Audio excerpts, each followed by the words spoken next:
Análisis situacional. ¿Qué sucede en el país? Los venezolanos, ¿cómo lo ven? ¿Cómo lo interpretan? Y lo comentan. Tendencias del acontecer nacional en Análisis situacional. ¿Dónde está el poder? ¿En los medios o en el mensaje? ¿Cuál es el papel de los medios de comunicación en la Venezuela actual? ¿Cuál es el papel de la comunicación en una sociedad polarizada, donde pareciera que no nos estamos escuchando? ¿Cuál es la misión de la crítica en los medios? Quien haya dicho que las palabras se las lleva el viento, cometió un grave error. En los últimos 15 años, en Venezuela han gobernado las palabras de un liderazgo que le otorgó protagonismo y esperanza a las mayorías excluidas. La lucha política es una lucha simbólica, es una confrontación lingüística, es una batalla para ganar el corazón y la mente de los ciudadanos a través de la palabra. La sociedad moderna está sumergida en un torrente de informaciones y datos dispersos y efímeros. Recientes estudios de Interlaces revelan que el 79% de los hogares venezolanos está suscrito a la televisión paga, por cable o satelital, formal o informal. 6 de cada 10 tiene acceso a Internet en su casa. 57% tiene correo electrónico. 85% posee celular, de los cuales 40% lee noticias en su móvil. Y más de la mitad tiene cuenta en Facebook. Soy Oscar Chemel y sean todos bienvenidos al análisis situacional de esta semana.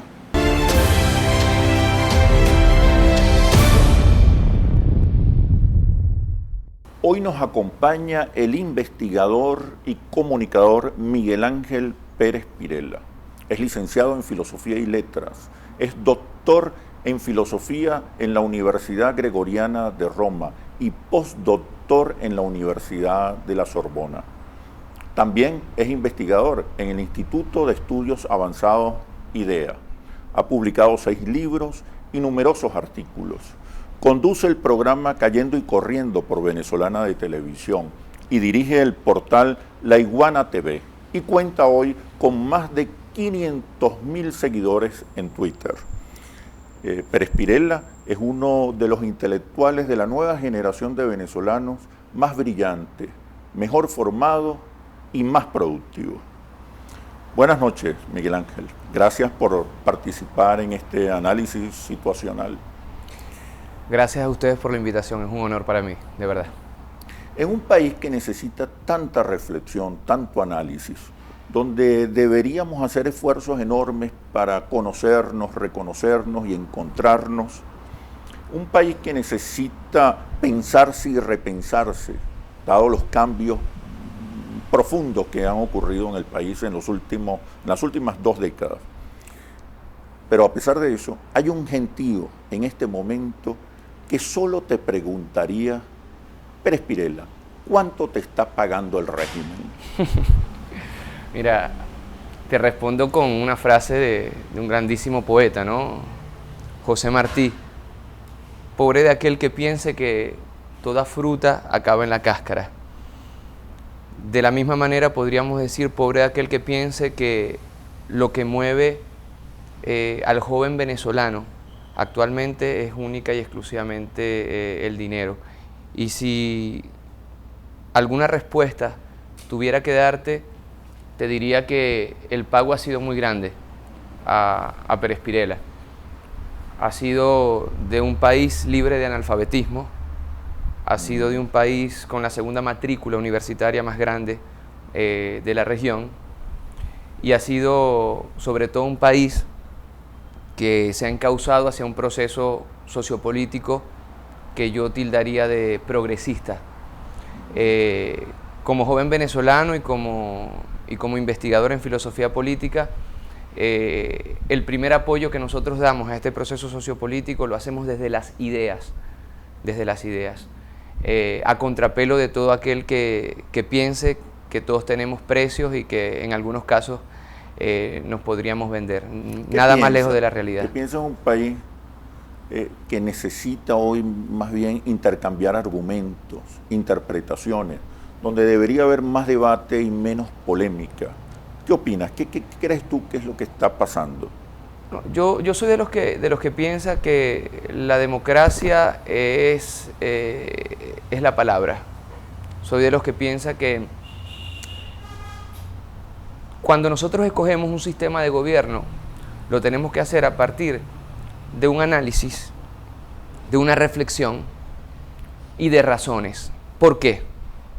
Porque ahí donde no hay razón, ahí donde no hay reflexión, ahí donde no hay palabra, simplemente hay guerra, hay violencia, hay silencio. Precisamente así creo yo que deberíamos nosotros los venezolanos y las venezolanas definir la política, ¿no? El lugar de la palabra, el encuentro entre pareceres, la creación de mayorías a través del convencimiento, es decir, vencer juntos. Y es cierto, cuando se acaban los argumentos, cuando se acaban las explicaciones, cuando la gente ya no se encuentra, vienen los periodos de mayor violencia. Vamos a hacer una pausa y enseguida regresamos con análisis situacional. ¿Qué sucede en el país? Tendencias del acontecer nacional en análisis situacional. ¿Qué sucede en el país? Los venezolanos cómo lo ven, cómo lo interpretan y lo comentan. Tendencias del acontecer nacional en análisis situacional. Tú has definido tu programa Cayendo y Corriendo como un espacio abierto a la crítica y a la autocrítica. ¿Cuál crees tú que es en este momento el papel de la crítica en Venezuela? Bueno, para responderte iría yo casi que a analizar la palabra crítica, ¿no? Que viene del griego crisis y que quiere decir ruptura. La crítica no solamente en Venezuela, no solamente en Latinoamérica, sino a nivel mundial e incluso diría yo a nivel personal es fundamental para no perder el camino. De la crítica nosotros escapamos de los dogmatismos. Desde la crítica nosotros ponemos a funcionar nuestra capacidad reflexiva. Desde la crítica nosotros podemos corregir errores que se hayan venido cometiendo. Eso sí, la crítica entendida como un aporte constructivo, valga la redundancia, a la construcción de un Estado-nación moderno venezolano. No la crítica como destrucción del otro, considerado como enemigo y no como adversario político, pero tampoco la crítica como una profesión, que es un error en el cual muchos han caído, la profesionalización de la crítica. La crítica debería ser en todo caso una excepción a la regla, porque si se convierte en la regla, se desvirtúa y ya no es más escuchada. Yo soy, y además la crítica es un paradigma filosófico antes que todo. Yo apuesto por la crítica, yo apuesto por la autocrítica, no solamente la crítica del otro, sino la crítica que comienza desde nosotros mismos. Y tengo mucha desconfianza de quien la profesionaliza o de quien le tiene miedo. ¿Qué tan tolerante es el liderazgo frente a la crítica? Nuestro liderazgo actual. Bueno, yo creo que en los últimos 14 años, y lo digo por experiencia propia, tanto el presidente, el comandante Hugo Rafael Chávez Frías, como en este momento el presidente Nicolás Maduro, vaya se han soportado críticas desde todo punto de vista, destructivas y constructivas. Y puedo decir yo también que desde mi programa, las veces que hemos tenido la oportunidad de conversar con el actual presidente de la República, Nicolás Maduro, pero también con el comandante Chávez, siempre avanzamos críticas cara a cara, responsables y certeras, y nunca hubo un solo intento por acallar la crítica o por decir pregunta esto o deja de preguntar aquello. ¿Nunca te han llamado para un reclamo? No, eso te lo puedo decir cayendo y corriendo. Y la Iguana.tv son espacios de completa autonomía porque son espacios reflexivos, y porque son espacios reflexivos son espacios de crítica y autocrítica. ¿Cómo te consideras? ¿Un educador social, un propagandista o un agitador? Yo creo que el trabajo comunicacional bien entendido, yo no vengo desde el periodismo, yo vengo desde la filosofía política, yo vengo desde la literatura, yo vengo desde los estudios internacionales, que de algún modo son las 3 líneas de especialización en las cuales me he formado. Y yo interpreto los medios de comunicación en particular como un trabajo de pedagogía, como un trabajo de didáctica, es decir, como un trabajo de transformación a partir del conocimiento, y es lo que tratamos de hacer nosotros. Yo no veo ninguna diferencia entre escribir un libro de filosofía o de literatura, dar una conferencia académica, una lección magistral, escribir los mal llamados papers, ¿no?, los artículos científicos, o hacer un programa de televisión. Creo que los 3 se inscriben en un elemento fundamental, que es vehicular un mensaje. Primero se investiga, después se reflexiona y después se vehicula el mensaje. Esa es la interpretación que yo le doy a los medios de comunicación. Eres un educador, fundamentalmente, un Al formador. menos tenemos esa vocación nosotros, sí, desde las trincheras comunicacionales en las cuales nos desarrollamos. Tú has dicho que el presidente Hugo Chávez partió la historia de Venezuela desde el punto de vista comunicacional, partió la historia de Venezuela en 2, desde el punto de vista comunicacional. Además has dicho, has afirmado que Hugo Chávez fue el gran comunicador de Venezuela. ¿Qué quieres decir con todo esto? Bueno, parte de esas afirmaciones yo las sustenté en uno de mis libros, Del Estado Posible, ¿no?, publicado por Monte Ávila Editores, en cooperación con el Instituto de Estudios Avanzados. Y ahí yo hago una interpretación antes del siglo XXI, antes del año 2000 y después del año 2000 en términos comunicacionales. ¿Cuáles eran los paradigmas en ese momento comunicacionales? 1, el Miss Venezuela. 2, y este es muy importante, las telenovelas. Y 3, la política entendida únicamente como espectáculo. Por ejemplo, podemos pensar en campañas como la de Piñerúa, o podemos pensar campañas como la del tigre, donde nunca aparecía en los spots en primera persona, sino que aparecía un tigre, que además nunca hablaba. Podemos pensar a la identificación de Venezuela como el país de las mises, estereotipando única y exclusivamente una estética femenina que en muchos casos no tiene que ver con la venezolana. Y el tercer elemento fundamental al cual me refiero, digo yo antes del año 2000, es el tema de las novelas. Incluso la lingüística de la novela, ella es una cuaima, o el escalar clases sociales solamente a partir de un casamiento entre una pobre, entre comillas, socioeconómicamente, y un rico, entre comillas. Todo eso se corta con la llegada de Hugo Rafael Chávez Frías, porque él le habla a la gente desde el lugar de la gente y no desde la altura de una trama telenovelística, de un concurso con una corona llena de perlas, etcétera, etcétera. Y a partir de ese momento, desde el punto de vista comunicacional, Oscar, se da una especie de identificación entre el pueblo y entre quien habla, en este caso Hugo Rafael Chávez Frías, que después se transforma en el apoderamiento de los medios de comunicación. Un medio de comunicación puede ser un teléfono inteligente, por parte del pueblo. Ese ha sido el gran legado de Hugo Rafael Chávez Frías, tanto nacional como internacionalmente, porque incluso muchos presidentes a nivel planetario han tomado el paradigma de Chávez, incluso el aló presidente y otras metodologías comunicacionales de Chávez como el camino a seguir. ¿Cuáles serían los estándares que estableció el presidente Chávez en cuanto a comunicación política? El primero es el empoderamiento, acabó con el receptor. Siempre se hablaba en comunicación de que hay un receptor. Si hay un receptor es pasivo, no habla, escucha solamente, percibe. Lo primero que hizo Hugo Rafael Chávez Frías fue hacer que el receptor se convirtiera en un evento protagónico desde el punto de vista comunicacional. Segundo, identificación, repito yo, este elemento total entre el mensajero, el mensaje y quien lo escucha.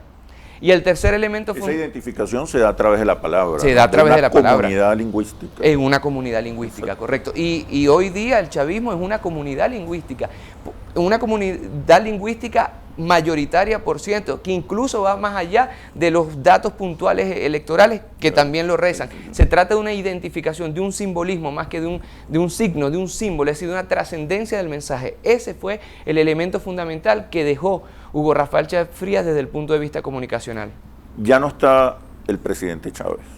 Evidentemente, su protagonismo, su influencia en la comunicación política no ha desaparecido, pero es distinta. ¿Cuál crees tú que debe ser ahora los rasgos, los atributos de la comunicación política post-Chávez? Tú hablas de comunicación política y eso es interesante porque tenemos que dividir dos cosas, la política comunicacional y la comunicación política. Yo apuesto por la comunicación política más que por la política comunicacional. Entendida la comunicación política como una metodología bien precisa para comunicar un mensaje y en este sentido el ciudadano del siglo XXI ya empoderado de los medios de comunicación tiene que convertirse ya no solamente en un ciudadano, sino en un ciudadano multimediático. No entender que la comunicación en el siglo XXI es participación, e insisto yo, es el principal legado que dejó Hugo Rafael Chávez Frías, quiere decir malinterpretar completamente el fenómeno comunicacional, dejar por un lado el periodismo, la comunicación impresa, por otro lado la televisión, la comunicación audiovisual, por otro lado la radio, y bien alejada por aquí las redes sociales. No.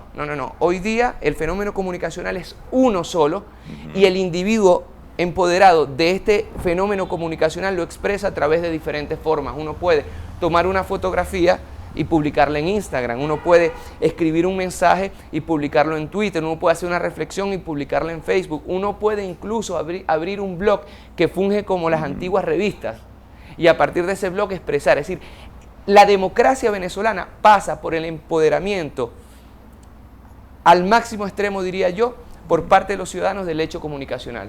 O sea, ha crecido la capacidad del ciudadano de transmitir, de comunicarse, pero tiene que haber un solo mensaje, que cohesione a la sociedad.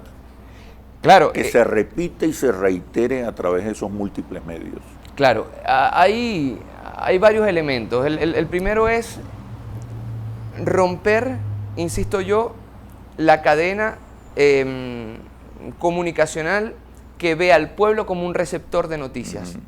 ¿Qué ha pasado en el siglo XXI? Que ya el pueblo es un interpretador de noticias y ya el pueblo mira a los medios de comunicación críticamente, primero que todo, y segundo, le quitó el aspecto sacro a los medios de comunicación y se convirtió el ciudadano, o al menos está en ese proceso, en el medio de comunicación. ¿Cuál fue el gran error que se cometió en Venezuela? Creer que los medios de comunicación son fines. No, señor. Los medios de comunicación son medios para expresar un mensaje y se construyen colectivamente. No lo construye única y exclusivamente el dueño de un medio o no lo puede construir única y exclusivamente el MINSI del otro lado. Pensando en eso, ¿qué es más poderoso? ¿Qué resulta más poderoso? ¿Tener medios o tener un mensaje? Pero la respuesta me la das ahora cuando regresemos de los comerciales. Con mucho gusto. Ya venimos.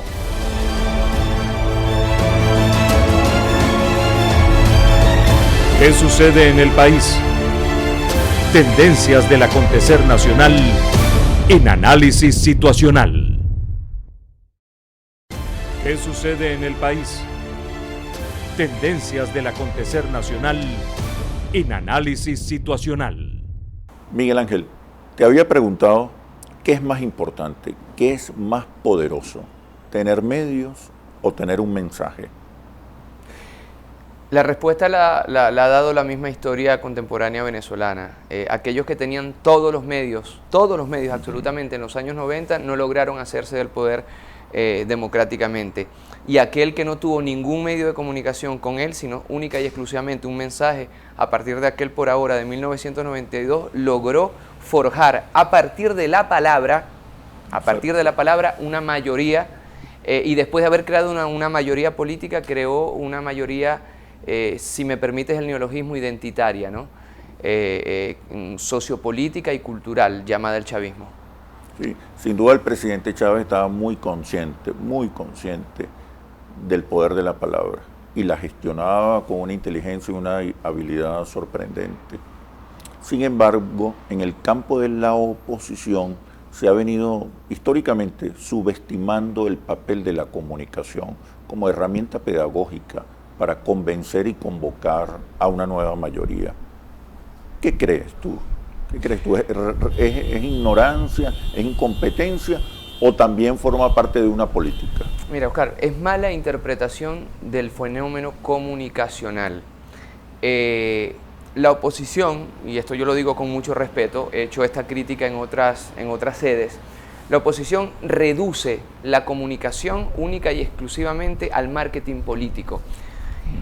Y en algunos casos solo al marketing, pues al momento de vehicular o de querer vender una idea, lo hacen como quien estuviera vendiendo un champú, como quien estuviera vendiendo un carro o como quien estuviera vendiendo cualquier producto comercial. Y no han entendido que la complejidad de la comunicación, sobre todo, insisto yo, a partir de la comunicación con un fundamento tecnológico como el del siglo XXI, se basa, insisto yo, en la participación. Si tú no haces participar al pueblo, ese pueblo va a ser simplemente un receptor y puede escuchar tu mensaje, pero eso no quiere decir que lo haga suyo. En otras palabras, el mensaje opositor no ha calado hasta este momento, no ha calado en el pueblo de Venezuela única y exclusivamente porque ha querido, primero que todo porque no ha interpretado al pueblo de Venezuela. Se encuentra en una bola de cristal y han querido utilizar a los medios como fin. Pero el sí fin es el mensaje. ¿No? Pero sí crees que la oposición tiene mensaje, entonces. En este momento yo no veo ningún mensaje desde el punto de vista programático, desgraciadamente, y eso lo tengo que decir, en este momento el mensaje más efectivo de la oposición ha sido un terrorismo psicológico a partir del cual todos tenemos que tener miedo de vivir en un país como el de Venezuela, y está propiciando comunicacionalmente también una guerra entre los venezolanos. O sea, la estrategia comunicacional de la oposición está más asociada a la guerra psicosocial, a la guerra simbólica, sí, y cuando, a la creación de caos. Y cuando trata de vehicular un mensaje lo hace, como decían los latinos, ad negativum, es decir, negativamente, no en términos de valoración, sino no te propone algo, sino que critica destructivamente otra cosa. A punta de criticar y criticar, si tú no vehiculas un mensaje económico, social, cultural, político, deportivo, sanitario, conjúguese como usted quiera. Si tú no lo vehiculas, no va a llegar, no va a calar en el pueblo. ¿Dirías que el objetivo comunicacional de la oposición está más bien orientado a la caotización y neurotización de la sociedad que a la construcción de una nueva mayoría? Desgraciadamente sí, desgraciadamente sí. Desgraciadamente no hay un solo mensaje opositor que no sea fuera Chávez, fuera Maduro, o que no sea única y exclusivamente de crítica destructiva. Ellos pueden seguir por esa vía, pero desgraciadamente ya se ha demostrado en más de 14 comicios electorales que no es efectiva. En tu opinión, hoy, ¿cuáles son los retos comunicacionales de la Revolución Bolivariana y de su liderazgo? Fundamentalmente dos, Oscar. El primero, ir más lejos en el empoderamiento de las bases de los medios de comunicación, del ciudadano a pie de los medios de comunicación. ¿Por qué? Porque esa es una garantía de democracia. Pasó durante el golpe de Estado contra el comandante Chávez. Fue la llamada Radio Bemba, es decir, el empoderamiento por parte del pueblo, quien vehiculó el mensaje verdadero de lo que estaba sucediendo. Segundo, dejar de un lado la política comunicacional única y exclusivamente entendida como reacción, la política comunicacional reactiva. Y panfletaria. Un mensaje no puede avanzarse comunicacionalmente solamente reaccionando a las barbaridades o a las acusaciones o a los chismes incluso de un sector político. Se tiene que tener un mensaje bien estructurado.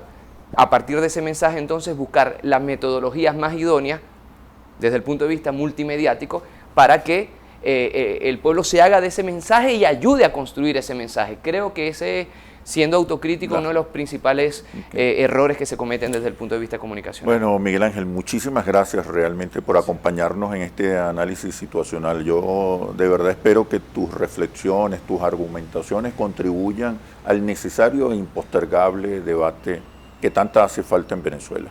Bueno, gracias a ti, Oscar, a tu equipo. Yo creo que el mismo nombre del programa ya es una esperanza, ¿no? Análisis. Sí. Tenemos que analizar, tenemos que reflexionar. Solamente así juntos podemos encontrar la verdad, que es el camino más expedito hacia la democracia, hacia la paz de un país. Y ahora las conclusiones. Sin duda, el mensaje es más poderoso que el medio. El medio no es un fin, es un vehículo. El mensaje es lo que realmente persuade, convence, moviliza y convoca a la sociedad. Un mensaje no es un texto solamente, un mensaje es una idea poderosa, son gramáticas y símbolos, son narrativas atractivas. Hoy el ciudadano es un creador infatigable de contenidos e interpretaciones y los medios digitales al alcance de todos le permiten comunicarlos y compartirlos con el resto de la sociedad. Lo estratégico ahora es colocar mensajes que sean asumidos y comunicados por el ciudadano multimediático. Así llegamos al final de este análisis situacional. Los invito a seguirnos y compartir sus opiniones en nuestras redes sociales. Soy Oscar Schemmel y los espero el próximo domingo para un nuevo análisis situacional. Recuerde, usted es quien decide. Buenas noches. ¿Qué sucede en el país? Tendencias del acontecer nacional en Análisis Situacional.